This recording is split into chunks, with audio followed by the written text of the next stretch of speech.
कर्मणः सुकृतस्याहुः सात्विकं निर्मलं फलम्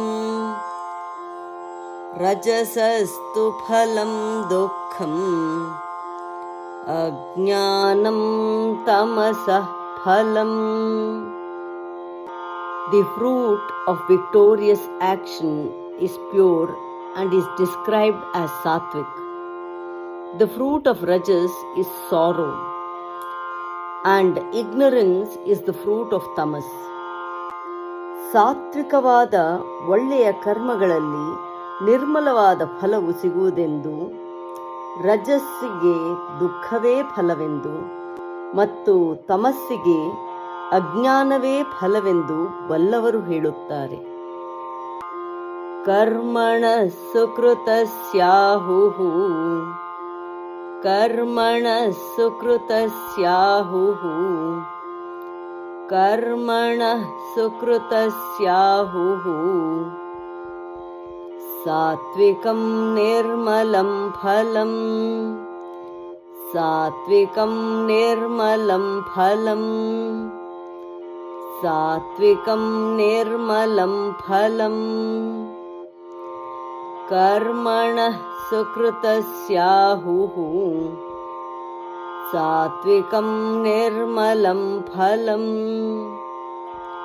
ಕರ್ಮಣಃ ಸುಕೃತಸ್ಯಾಹುಃ ಸಾತ್ವಿಕಂ ನಿರ್ಮಲಂ ಫಲಂ ಕರ್ಮಣಃ ಸುಕೃತಸ್ಯಾಹುಃ ಸಾತ್ವಿಕಂ ನಿರ್ಮಲಂ ಫಲಂ.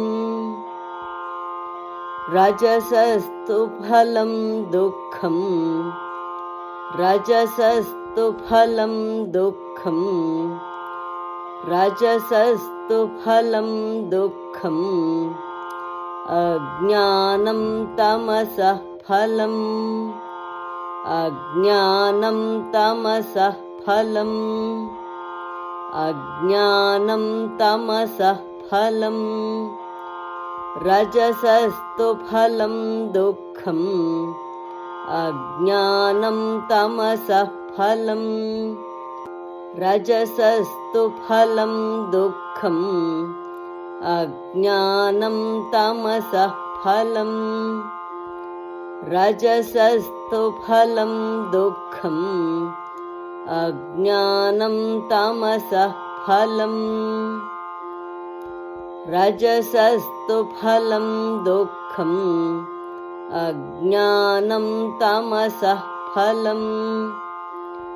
ಕರ್ಮಣಃ ಸುಕೃತಸ್ಯಾಹುಃ ಸಾತ್ವಿಕಂ ನಿರ್ಮಲಂ ಫಲಂ ರಜಸಸ್ತು ಫಲಂ ದುಃಖಂ ಅಜ್ಞಾನಂ ತಮಸಃ ಫಲಂ. ಕರ್ಮಣಃ ಸುಕೃತಸ್ಯಾಹುಃ ಸಾತ್ವಿಕಂ ನಿರ್ಮಲಂ ಫಲಂ ರಜಸಸ್ತು ಫಲಂ ದುಃಖಂ ಅಜ್ಞಾನಂ ತಮಸಃ ಫಲಂ. ಕರ್ಮಣಃ ಸುಕೃತಸ್ಯಾಹುಃ ಸಾತ್ವಿಕಂ ನಿರ್ಮಲಂ ಫಲಂ ರಜಸಸ್ತು ಫಲಂ ದುಃಖಂ ಅಜ್ಞಾನಂ ತಮಸಃ ಫಲಂ. ಧನ್ಯವಾದ. ನಮಸ್ಕಾರ. ಶುಭವಾಗಲಿ. ದಯವಿಟ್ಟು ತಪ್ಪದೇ ಲೈಕ್ ಮಾಡಿ, ಶೇರ್ ಮಾಡಿ, ಪ್ರೋತ್ಸಾಹಿಸಿ. ಧನ್ಯವಾದ.